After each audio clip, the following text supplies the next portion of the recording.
اپنے آپ کے ساتھ مذاق کرتے ہیں. کیا کرتے ہیں؟ اپنے آپ کے ساتھ مذاق کرتے ہیں. ایسے بھی لوگ ہوتے ہیں جو اپنے آپ کے ساتھ مذاق کرتے ہیں. وہ کیسے؟ مسجد میں آئے توبہ استغفر اللہ، اے ربا معاف کر دے، اے ربا معاف کر دے، مجھ سے گناہ ہو گیا، یہ ہو گیا، وہ ہو گیا.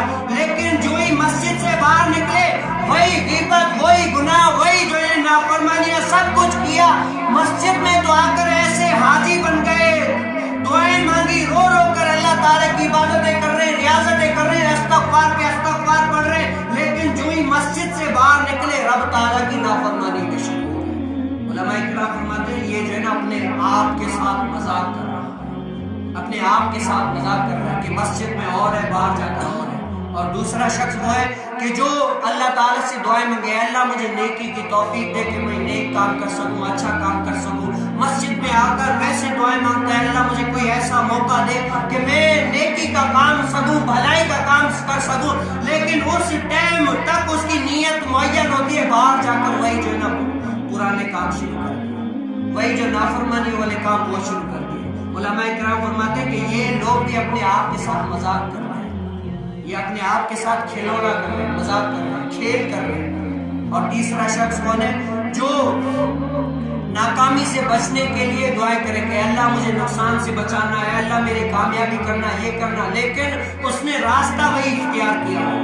کیا کیا ہے؟ راستہ وہی اختیار کیا. بھائی ایک ذہن ہے نا، بھائی پتا ہے کہ سامنے بڑا سا کنواں ہے. کیا ہے؟ سامنے بڑا سا کنواں ہے. پوچھتا جائے کہ بھائی میں نے سنا ہے فلاں راستے میں کوئی بڑا کنواں آتا ہے جس کے اوپر ایسے مٹی ڈالی ہے، عام آدمی سمجھ نہیں سکتا، یہاں کے لوگ بآسانی مجھے نشانی کروا دیں گے، اس سے میں بچ جاؤں گا، کنویں میں گروں گا نہیں. تو آپ مجھے کوئی ایسی نشانی بتائیں کہ میں اس کنویں سے بچ جاؤں، اس کھائی سے بچ جاؤں.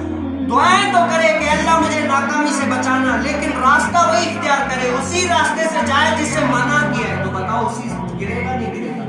تو علماء کرام فرماتے ہیں یہ لوگ بھی اپنے آپ کے ساتھ مذاق کر رہے ہیں، یہ دعائیں نہیں کر رہے، یہ ناکامی سے بچنے کی نہیں کر رہے، یہ اپنے آپ کے ساتھ مذاق کر رہے ہیں. اور چوتھا لوگ وہ ہے جو دعائیں کرے کہ اللہ مجھے جنت میں نصیب کر دے، اللہ مجھے جنت میں جانا ہے. ہر کسی کی، میری بھی دعا یہ ہے، آپ کی بھی یہ ہے، سب کی یہ دلی طور پر انسان اس دنیا میں آیا ہے کہ کچھ لمحے جو ہے نا گزارنا ہے.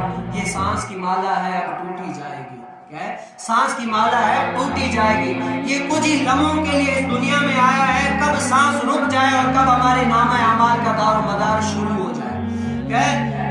رب تعالیٰ سے دعا کرے اللہ مجھے جنت میں جانا ہے، اللہ مجھے جنت میں بھیجے، اللہ مجھے جنت میں جائے.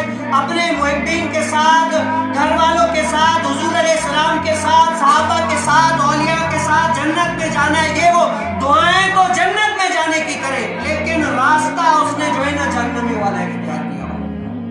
کیا ہے؟ علماء کرام فرماتے ہیں یہ لوگ بھی اپنے آپ کے ساتھ مذاق کر رہے ہیں، یہ لوگ اپنے آپ کے ساتھ مذاق کر رہے ہیں. اور پانچواں وہ ہے کہ جو اللہ تعالیٰ سے دعائیں کرے کہ اللہ مجھے جہنم سے بچا لے، اللہ مجھے جہنم سے پناہ دے دے، اللہ مجھے جہنم سے پناہ دے دے. دعائیں کرتا ہے لیکن راستہ وہی جہنمی والا اختیار کیا ہوا ہے. کیا ہے؟ کہتے ہیں کہ کل بروز قیامت جو بے نمازی ہوگا نا، قارون، حامان، فرعون کے ساتھ اٹھایا جائے گا. جو بے نمازی ہے، قارون، حامان، فرعون، جو کافر ہے نا، کافر، ان کے ساتھ اٹھایا جائے گا، ان کے ساتھ اٹھایا جائے گا. آج ہر کسی کی خواہش ہوتی ہے، میری بھی یہ خواہش ہے کہ یار اگر میرا پیر میرا نام لے لے یا مجھے کہہ دے کہ بھائی یہ آصف میرا ہے یا یہ چیز میری ہے، یا میں اس کو محبوب رکھتا ہوں، یا میں اپنے پیر کے ساتھ اٹھوں گا بیٹھوں گا، تو لوگ ناز کریں گے. کیا کریں گے؟ ناز کریں گے کہ یار واقعی ماشاءاللہ اپنے پیر کے ساتھ اٹھ رہا ہے. اسی کے مخالف اگر کوئی کسی زانی شرابی کے ساتھ اٹھے گا بیٹھے گا تو لوگ بھلے وہ زانی شرابی نہ ہو لیکن اس کو اچھا نہیں سمجھیں گے، کہیں گے یہ بھی ایسا ہے. تو آپ سوچیں کہ قارون، فرعون، حامان، گستاخ، کافر، ان کے ساتھ کون چاہے گا کہ کون اٹھے؟ کوئی بھی نہیں چاہ سکتا. اور میں نے پہلے بھی ایک بات کہی تھی کہ جب تک قوم اپنے حالات خود نہیں بدلتی نا، تب تک اللہ تعالیٰ اس قوم کے حالات نہیں بدلتے.